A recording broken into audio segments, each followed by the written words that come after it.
Nous rencontrons de plus en plus fréquemment dans nos lieux de soins et associatifs des femmes seules, enceintes ou avec des enfants, des familles sans domicile fixe qui ont recours aux hébergements d'urgence. Les dispositifs sont engorgés et nombreux sont ceux qui restent sur le pavé. Des solutions pérennes se mettent difficilement en place. Ces personnes ont en commun de ne pas avoir bénéficié du filet de sécurité que peuvent constituer une famille ou des proches solidaires. Elles sont souvent porteuses d'une histoire émaillée de ruptures et de violences et se retrouvent confrontées à nouveau à la violence du quotidien et à de nouvelles formes d'exclusion. Tous se retrouvent alors dans une sorte de hors-lieu, comme des exilés de l'intérieur.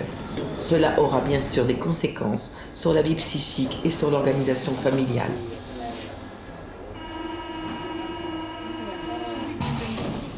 On peut parler plutôt de grande exclusion que de précarité par rapport à la population qui est accueillie sur le service social patient, sur l'hôpital de La Fontaine. 80% par exemple des femmes n'avaient pas leur propre logement au moment de l'inscription sur la maternité. Elles étaient hébergées, errantes, SDF. C'est des gens qui par ailleurs n'ont pas forcément tous des papiers, donc des titres de séjour, des cartes d'identité, et souvent qui ont très peu affaire aux institutions, ne sont pas forcément reçus dans les différents services sociaux parce que il est compliqué pour elles de retrouver une attache avec l'un ou l'autre des services sociaux. Par exemple, les enfants sont rarement scolarisés, elles-mêmes ne travaillent pas, ou en tous les cas de façon pas déclarée, n'ont pas forcément des hébergeants qui veulent fournir des certificats d'hébergement. Donc le lieu qui finalement reste pérenne, au-delà de l'évacuation des terrains roms, au-delà des hébergements par exemple au 115 qui changent parfois tous les 15 jours, voire plus, c'est le lieu du soin.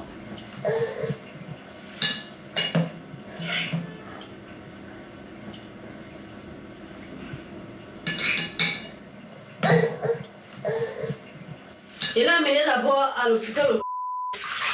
Ça n'a pas marché là-bas. Et puis maintenant, je l'ai amené à De La Fontaine. De La Fontaine aussi, la dame là, j'ai demandé, ils m'ont donné l'ordonnance. Elle dit que je veux voir l'assistance sociale de l'hôpital. Elle m'a donné un bon pour qu'on me donne les médicaments. Puis maintenant, on m'a donné les médicaments. Donc à partir de cette démarche d'inscription d'accès aux soins de première nécessité, parce que ces dames, elles arrivent par les urgences pédiatriques, la mission de l'hôpital en général et la mission du service social en particulier va être de les inscrire dans une dynamique de retour vers le droit commun. La plus grosse problématique sur le 93, c'est que la réorientation vers les services sociaux dans le cadre de l'errance, qui est l'un de nos publics cibles, est compliquée parce que ces femmes n'ont pas forcément accès, ou en tous les cas difficilement, au circuit de droit commun. Donc finalement, parfois dans leur parcours, la seule assistante sociale qu'elles vont être amenées à voir, c'est l'assistante sociale hospitalière au moment du soin. Et on se rend compte que la plus grande complexité pour ces femmes, c'est pas tant d'être à l'hôtel, mais de changer tout le temps de lieu. Et donc le peu d'affiliation qu'elles ont sur un lieu, sur un hôpital, sur une école, auprès des autres mamans qui peuvent les aider, les dépanner pour aller chercher leurs enfants à l'école, etc., est remise en cause par l'errance qui est décrétée par l'institution.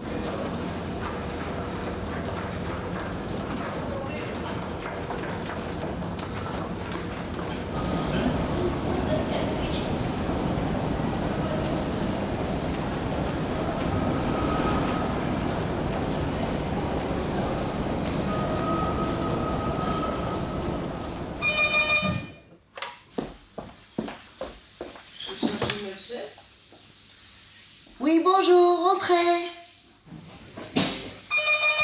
On a plein de moments qui arrivent. L'accueil de jour a été créé en 2008. Il accueille des personnes en situation d'errance.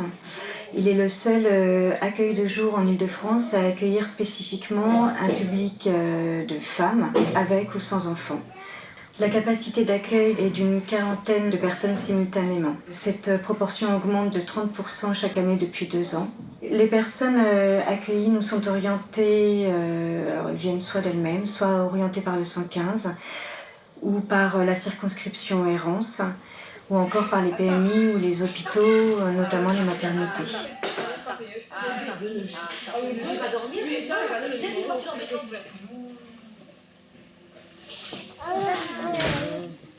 Oh là là. Comme je n'ai pas le crédit, quand tu n'as pas le crédit pour appeler, tu viens ici, tu peux utiliser le téléphone ici, tu demandes, on te donne, oui. Tu demandes, on te donne, tu appelles avec.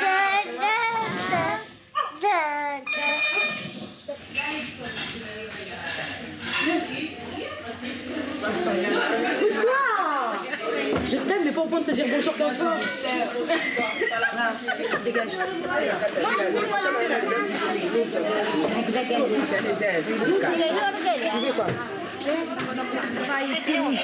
de la Seine-Saint-Denis. Numéro d'accueil, d'écoute et d'orientation pour les personnes sans abri.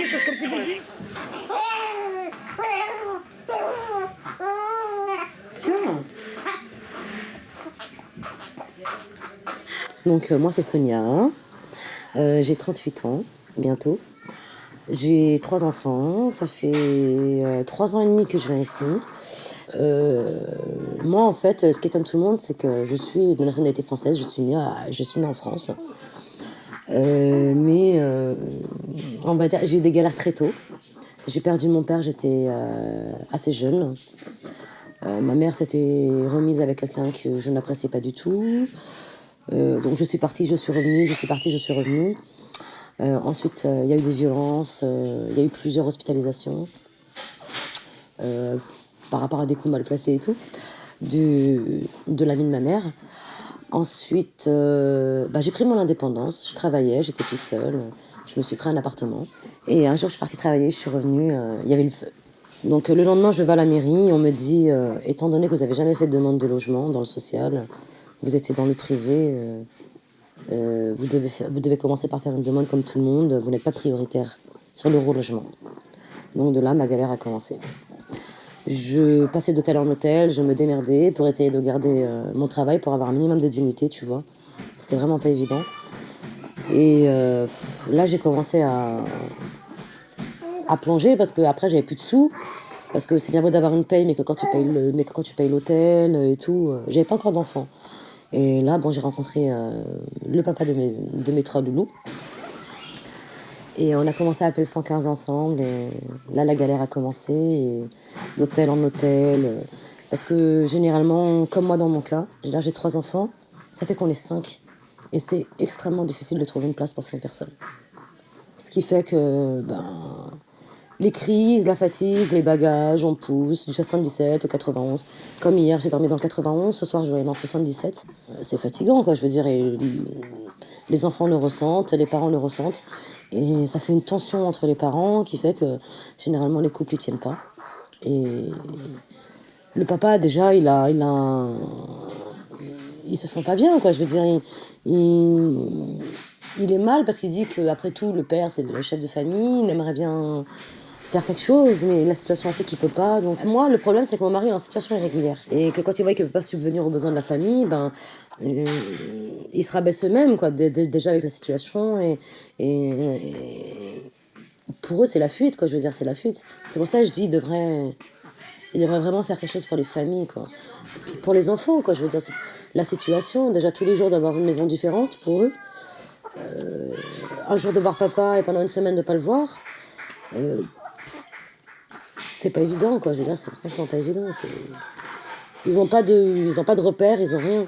Si en plus on leur retire leur père parce qu'il y a un manque de place ou parce qu'il y a ça ou parce que je sais pas.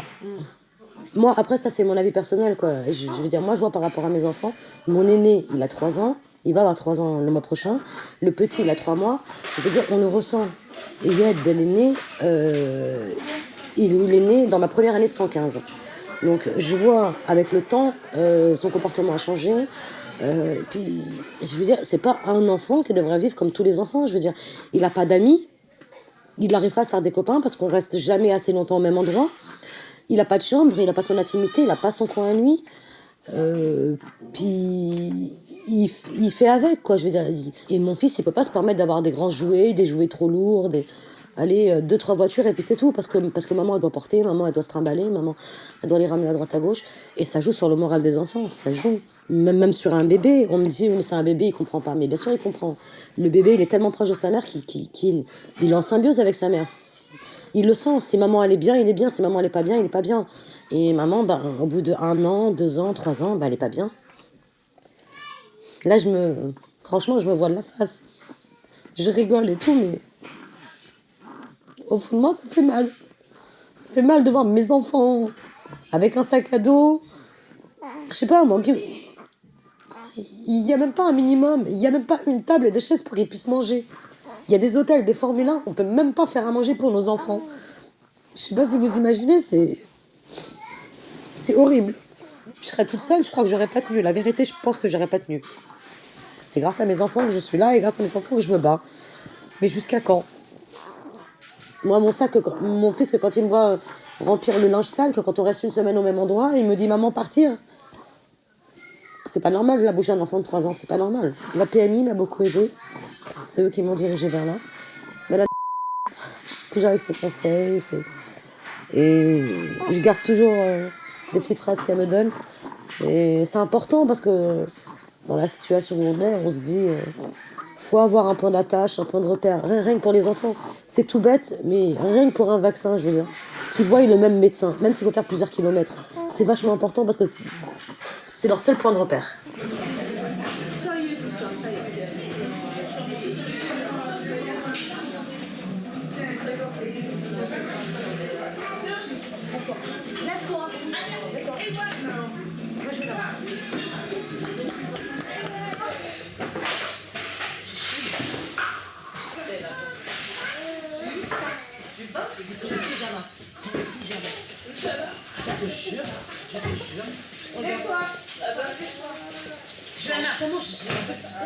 Les premiers effets d'une pratique au contact de ce public en extrême précarité est bien sûr une mise à l'épreuve de notre cadre, de nos modalités d'accueil et de nos modalités de fonctionnement en équipe. Par ailleurs, cette clinique qui rencontre bien évidemment le politique nous révèle bien combien toutes nos actions sont effectivement liées, pensées dans un cadre historique, social et politique donné. Cela va même jusqu'à, ici, questionner le sens de nos missions.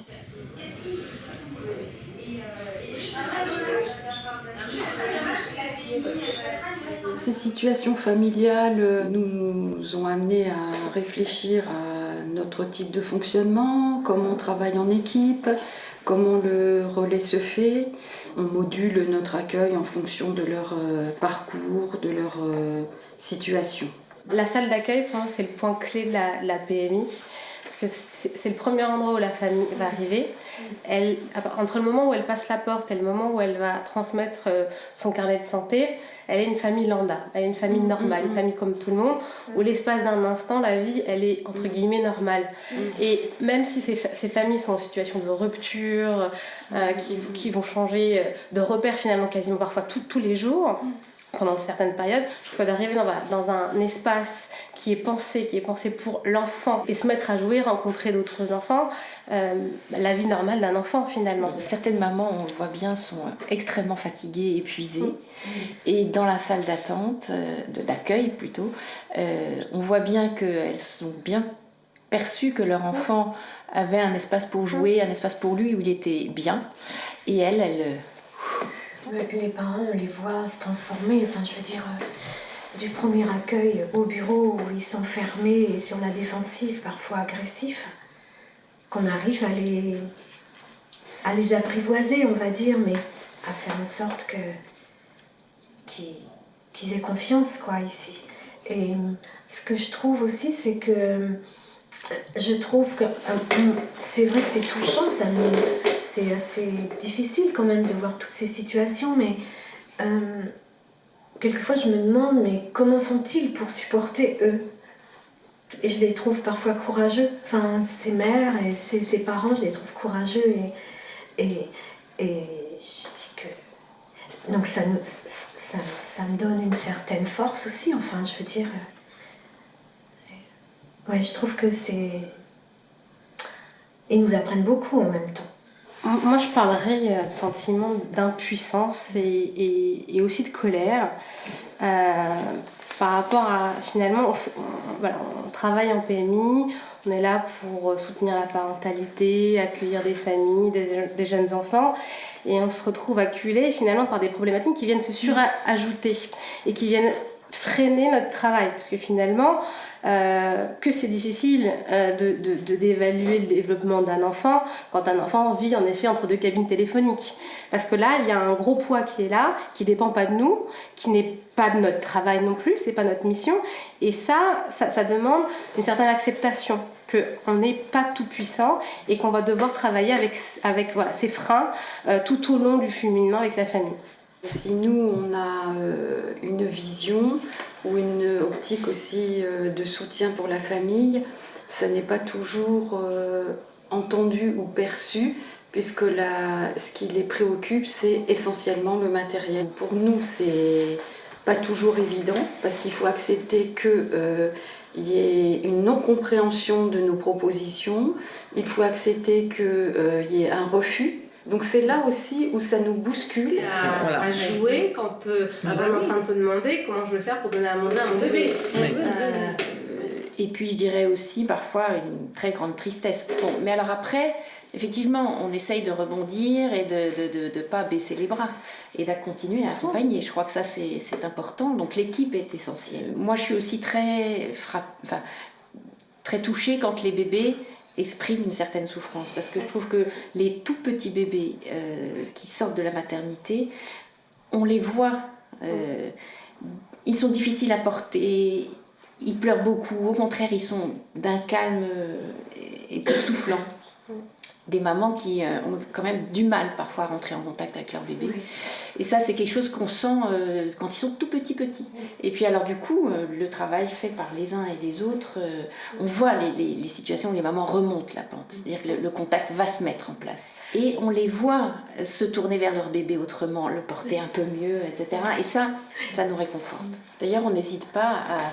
Même si le bébé grossit bien, à le faire revenir pour la peser, parce que c'est vraiment un support extrêmement important, la pesée.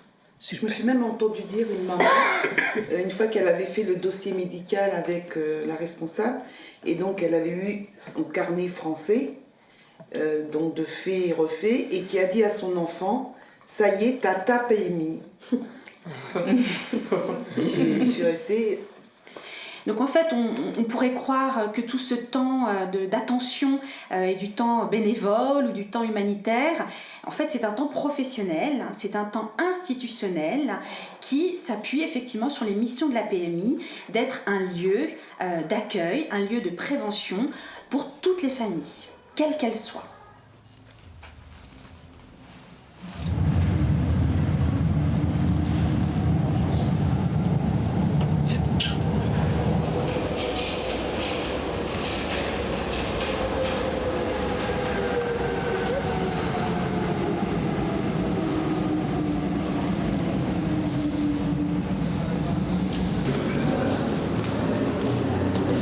Ça fait aussi du bien de sortir comme ça. Rien qu'à l'hôtel, là, seul, c'est pas bon.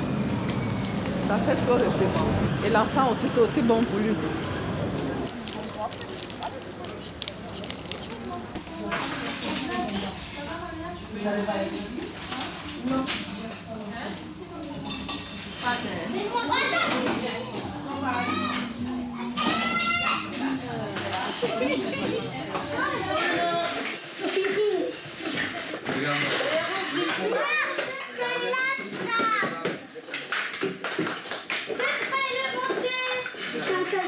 C'est un tagine de poulet au citron? Non, c'est pas... Je m'appelle Naïma, j'ai l'âge de 11 ans et je venais de l'Algérie. La première fois, on est arrivé en Algérie jusqu'au Maroc, après Maroc jusqu'à l'Espagne. On a resté 1 an à l'Espagne et après on a monté à la France. Comme on est arrivé chez la tante de maman, on a resté 2 jours. Après la tante de maman, il a dit à maman dégage parce que... Je sais pas pourquoi. Parce que... Ça fait 8 mois on est comme ça. Toujours 4 jours, 5 jours, ils changent l'hôtel. Toujours. Des fois, comme ils ne donnent pas le 115 à nous les hôtels, on dort à l'hôpital. Cet hôpital, comme on a dormir tous les premiers, on a dormi 5 jours à l'hôpital. Il fait trop froid. On dort sur les chaises et tout. Et avant, comme ils donnent les hôtels pour nous, à nous, c'est trop loin. On réveille à 5 h du matin. Et comme on part à l'école, on part au retard. Ma maîtresse, il a dit à le gardien, il a dit parce que comme il finit le dernier jour, il laisse les bagages pour elle, il laisse le à l'école. Il dit comme il vient en retard, c'est pas grave parce qu'il habite loin et tout. Parce qu'avant, nous, on a une maison, mais nous, on aime bien habiter avec ma grand-mère. On a une maison, mais on aime bien habiter avec ma grand-mère. Moi, j'ai grandi ici, c'est de la maison de ma grand-mère avec ma tante et tout. Et après, nous, comme on a parti à l'école, après, moi, j'ai l'âge de 5 ans, ma soeur, l'âge de 7 ans.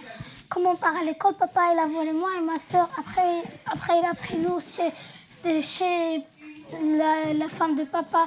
Après, la femme de papa, il me frappe et il frappe ma soeur et tout. Parce que toujours les problèmes avec papa et sa femme, toujours. Et après, comme maman, il est parti à la police et tout. Après, papa,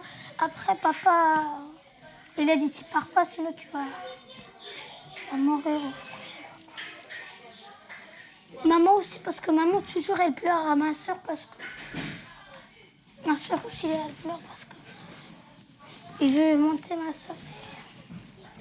Mais maman, elle a dit, tu montes pas maintenant parce que j'ai pas de papier et tout, j'ai habité à l'hôtel et tout. Si on ne va pas voir le papier, on ne va pas voir ma soeur.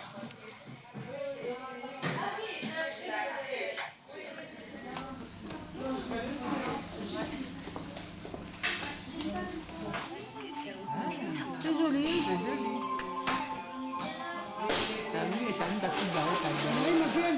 Alors, c'est donc des enfants qui vivent des déménagements multiples, hein, souvent d'hôtel en hôtel, parfois dans des squats. On essaye qu'il y ait un lieu un peu fixe qui soit le lieu de l'école et des soins, pour qu'ils puissent établir un minimum de liens sociaux. Et les liens sociaux vont aussi leur permettre parfois de récupérer par rapport à des difficultés qu'ils peuvent avoir. Et de ces familles qui peuvent développer un sentiment de dévalorisation importante, et se sentir coupables par rapport à ce qu'ils font vivre à leurs enfants. Et c'est important de pouvoir travailler sur leurs ressources propres et leur possibilité de rester disponibles à leurs enfants. Alors nous, on se rend compte que les enfants qui arrivent grâce à leur créativité, parce que les enfants sont très forts avec ça, hein, à travers le jeu, à travers le dessin, ils peuvent manifester beaucoup de choses.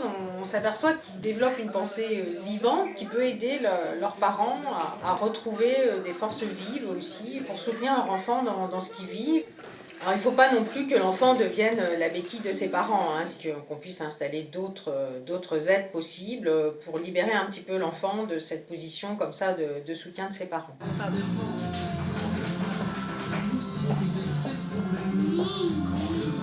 Tu les donnes aux médications? Oh non, non, non. Il y a un échange de biberons là. Je sais pas à qui c'est en fait. Il va faire quoi? Parce que dans le tu tiens une bouche pas maintenant. Ah, je crois que... Attends, on va laisser. Parce qu'il y a des parents qui peuvent être qualifiés de maltraitants par rapport à leur enfant. Quand ils n'arrivent pas à répondre suffisamment à leurs besoins affectifs et leurs besoins primitifs, leurs besoins de soutien aussi par rapport à leur scolarité. Et il faut être attentif au fait que cette maltraitance, elle peut être le reflet d'une maltraitance qu'ils vivent eux-mêmes de la part de la société. Alors tout ça, ça pose la question de comment on travaille avec nos partenaires, hein, puisqu'on ne peut pas travailler tout seul. Comment on arrive à faire un espèce de maillage autour de ces familles. Certains partenaires sociaux, quand ils font que ça, ils finissent par s'épuiser et parfois banaliser les situations. Ah bah oui, ils ont été mis dans un hôtel à Roissy, bah, c'est pas les seuls, quelle importance. Sans tenir compte des effets que ça va avoir sur cette famille-là, en fonction de son histoire à elle, en fonction de ses propres projets de la famille, parce que les familles, même s'ils sont en difficulté, ils continuent à avoir des projets la plupart du temps.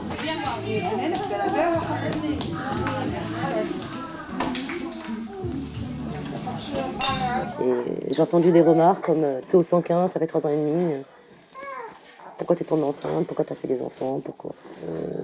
J'ai eu beaucoup de J'ai eu beaucoup de violences, beaucoup de problèmes familiaux qui ont fait que...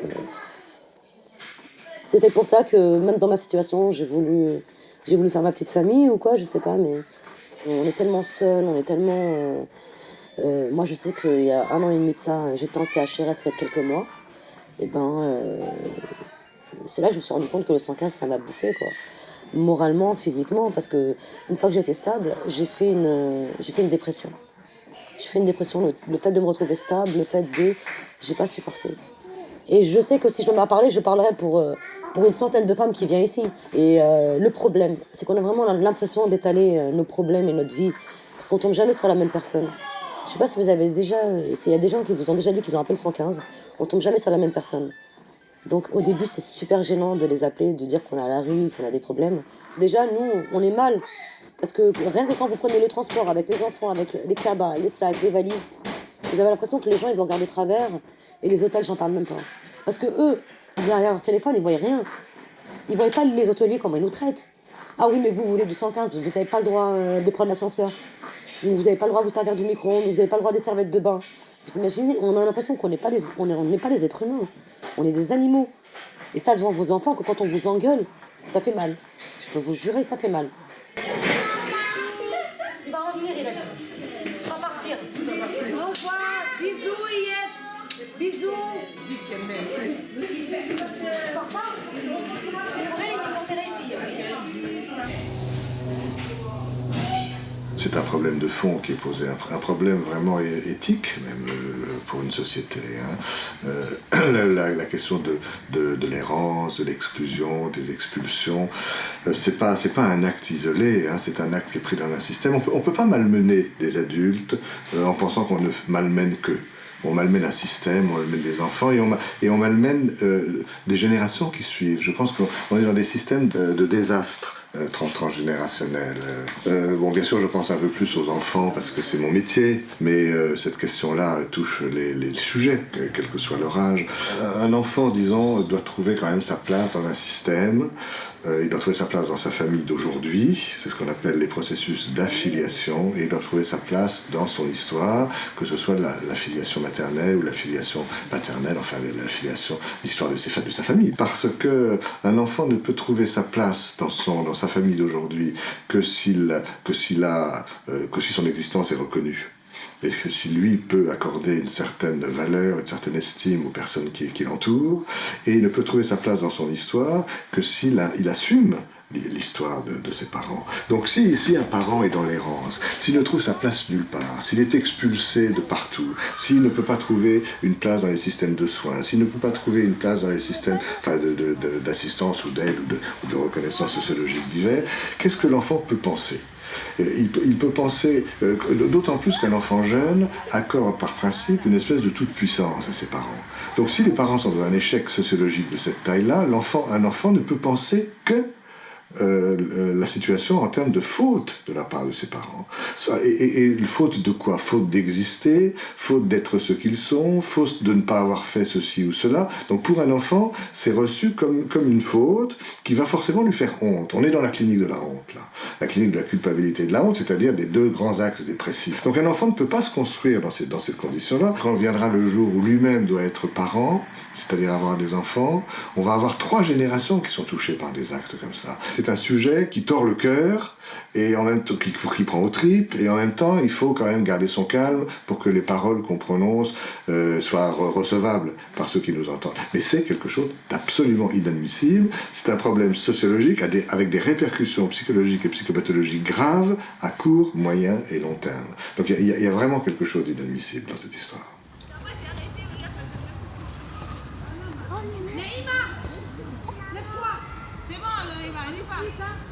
Louise, on y va. Allez, on descend, Johanna. Attends, le travail que je vais faire plus tard, c'est l'architecte. Et je vais le faire parce que maintenant on habite à l'hôtel et tout, c'est pour ça que j'aime pas. Quand je veux grandir, je vais faire une maison pour nous. Parce que ma grand-mère, il y a mes copines, il y a ma soeur. En plus, l'important, c'est ma soeur et ma famille et tout.